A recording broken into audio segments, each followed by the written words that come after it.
All right, Shalom. First and foremost, I want to give all praise, honor, and glory to Yahweh, Bahashem, Yahweh Shai, Bahashem, Rakah HaKodash. Double honors to the apostles and elders of Great Millstone who teach and rule well. And peace and salutations to the hopeful elect pushing this gospel amongst the four winds with truth and sincerity.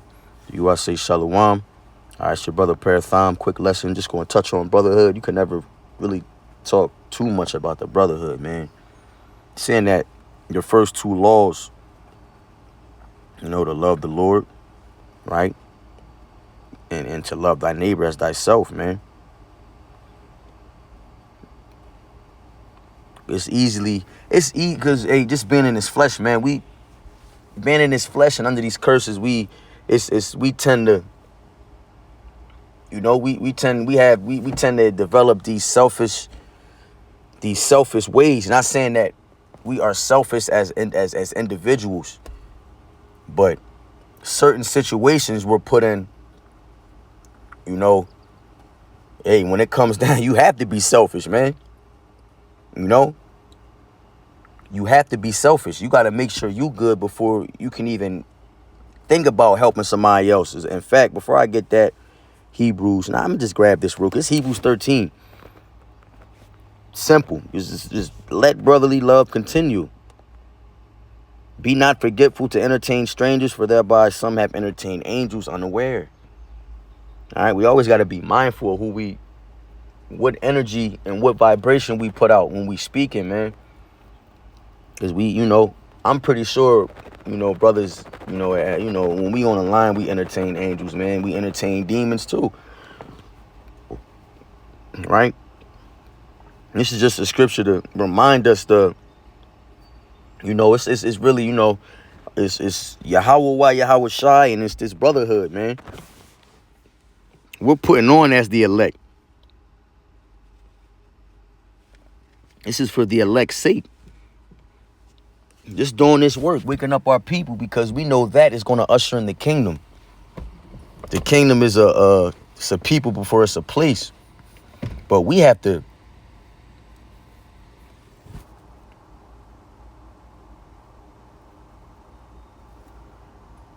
there's an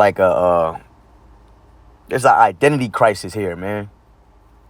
A lot of people walking around, they don't know who they are. They don't know what they're living for, who they're living for. They're just lost, man. And scriptures say, this is 2/3 of our people. But he gave them over to their vile affections and stuff and shit, man. This lesson is for the elect, the hopeful elect. We have to make sure that we understand and that we love ourselves before we could be there for a brother. So I'm gonna just grab what I mean by that is Matthew 7:3. It says, "And why beholdest thou the mote that is in thine brother's eye, but considerest not the beam that is in thine own eye? Or how wilt thou say to thy brother, let me pull out the mote of thine eye, and behold, a beam is in thine own eye? Thou hypocrite, first cast out the beam of thine own eye, and then shalt thou see clearly and cast out the mote out of thy brother's eye." Right? Now this is simple, man. Take care of yourself first. It's a balance. You have to be selfish, man. A man of the Lord understands that. A man of the Lord understands what love is, right? And that's the fear of the Lord and to follow his commandments to the best of our ability, right? And with that fear, out of that fear, we know that we have to rehearse the righteous acts, but we have to, under those laws, we have to love thy neighbor as thyself. We have to love our neighbors, our brothers, like we love ourselves. We have to treat them as we would treat ourselves. But we have to be in a position to do so. You can't be fucked up financially and lending money out to a brother. It's a balance. Make sure you straight financially, right? And give according to your portion, man. I'm going to just get into it, man. It's just, I'm going to grab these scriptures. We got 2 Corinthians 8. And then I got a few scriptures in Tobit.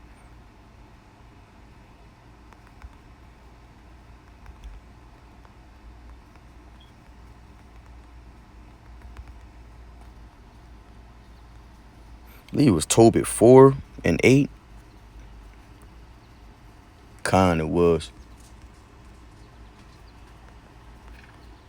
Salakia, it's Tobit 4. This is Tobit 4 and 8. It says, Tobit 4 and 7. It says, give alms of thy substance, and when thou givest alms, let not thy eye be envious, neither turn thy face from any poor. And the face of the Most High, Yahweh, shall not be turned away from thee. If thou hast abundance, give alms accordingly. If thou have but a little, be not afraid to give according to that little. For thou layest up a good treasure for thyself against the day of necessity. Because that alms do deliver from death, and suffereth not to come into darkness. For alms is a good gift unto all that give it in the sight of the Most High. All right, and that's the point. I'm going to jump down to 16. It says, give of thy bread to the hungry, and of thy garments to them that are naked, and according to thine abundance give alms, and let not thy eye be envious when thou givest alms. So it's just reiterating, like, don't give, make sure you're in a position. It's about equality, and I'm gonna get into it, man. It's like you got $20 to your name. You know a brother going through something. You know that if you get that brother $10, he's going to be good. The Lord is going to deal. That $10 will do a lot more for him than it'll do for you. Right? And this is just a random situation. It's like, say get that brother $10, you put the 10 in the tank. Grab something to eat, or whatever the case may be, with whatever situation it is. The Lord is going to provide, man. As scripture says, give according to that little. Don't got to give him your last, but there's joy in that. There's love in that, man. You get it's like, damn, because Yahushai, we just hitting scriptures, and I'm a breeze through this. You figure Yahushai became poor for us. He washed the disciples' feet, man. That's humility. That's brotherhood. Generous grace. Okay, so 2 Corinthians 8.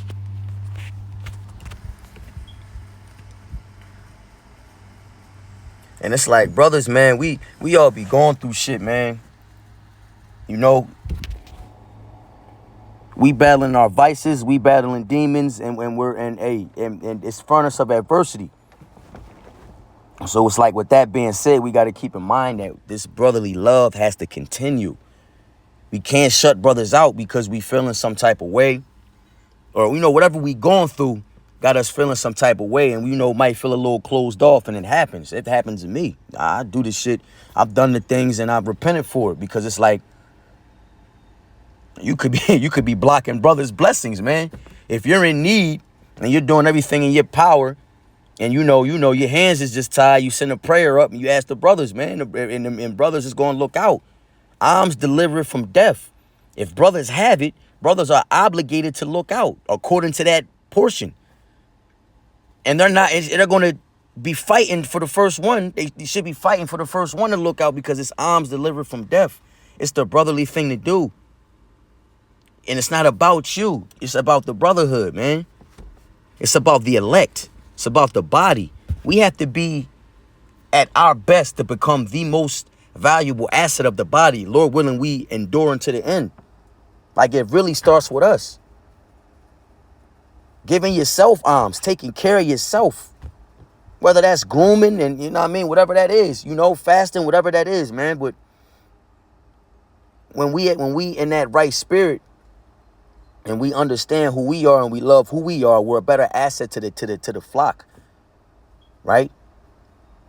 You're a better asset to the body, which makes you a better asset to the flock. and brings you closer to the to Yahweh Shai. This is about the man. This ain't about us. You have to be selfish to become selfless, if that makes sense. Selfish enough to get your shit together and make sure you right so that you can get everybody else right around you.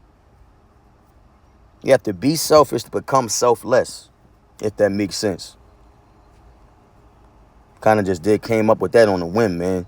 It's 2 Corinthians 8.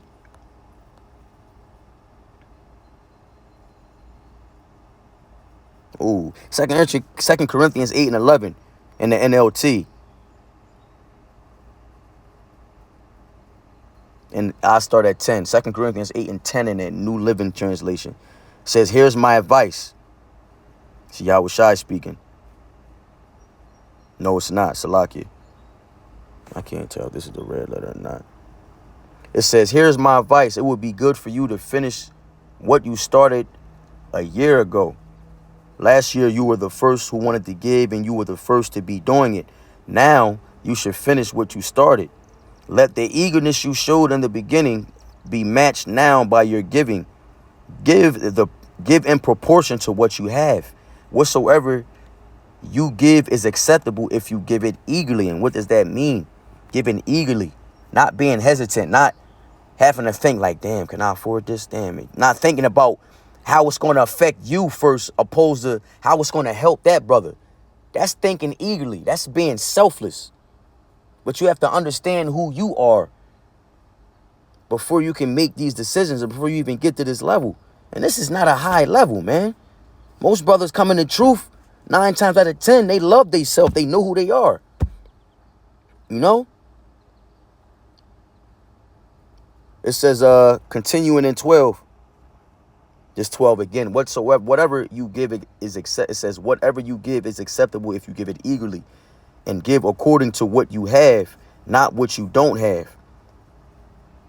Of course, I don't mean your giving should make life easy for others and hard for yourselves. See? When we're giving alms, you shouldn't be putting yourself in a lower position and uplifting a brother in a higher position. It's about equality. It says, of course, I don't mean your giving should make life easier for others and harder for yourselves. I only mean that there should be some equality.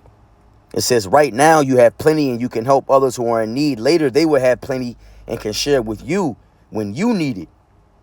In this way, things will be equal. As the scriptures say, those who gathered a lot had nothing left over.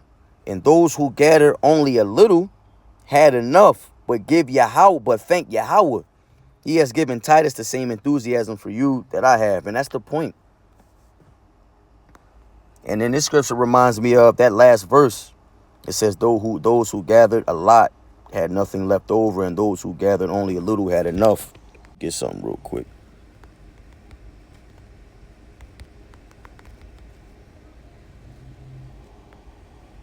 Gotta be sold, man. Damn. It's Philippians 4 and 12. I know both. It's a startup. It's Philippians 4 and 11. I close out with this. Not that I speak in respect of want, Salakia, verse 10, but I rejoiced in the Lord greatly. Now at the last, your care of me have flourished again, wherein ye are also careful, but ye lacked opportunity. Not that I speak in respect of want, for I have learned, in whatsoever state I am, therewith to be content. Whatever state,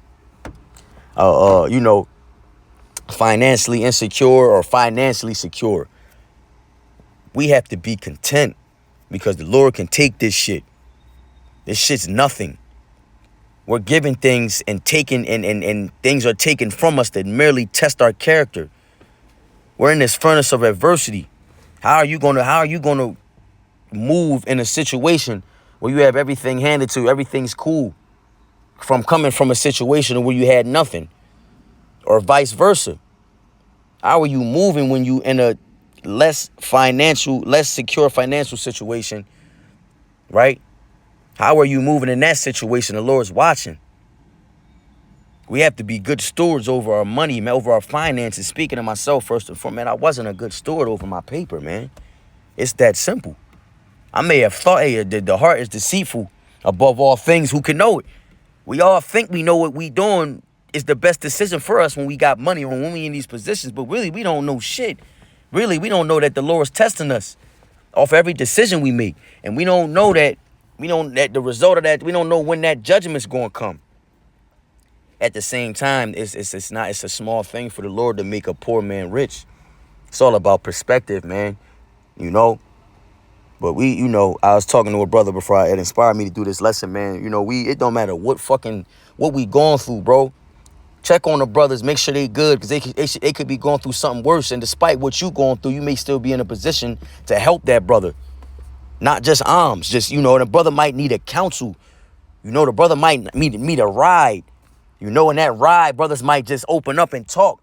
And it's just, brothers, man, we entertaining angels unaware, man. We just got to be mindful of that. So, hey, with that, Lord willing, this lesson was edifying. I want to give all praise, honor, and glory to Yahweh, Bahashem, Yahweh Shai, Bahashem, Rakah HaKodash. Double honors to the apostles, the elders, a great millstone who teach and rule well. And peace and salutation to the hopeful elect. Keep enduring, Akim. Kwam Yasharal and the Baba Ball. Shalom.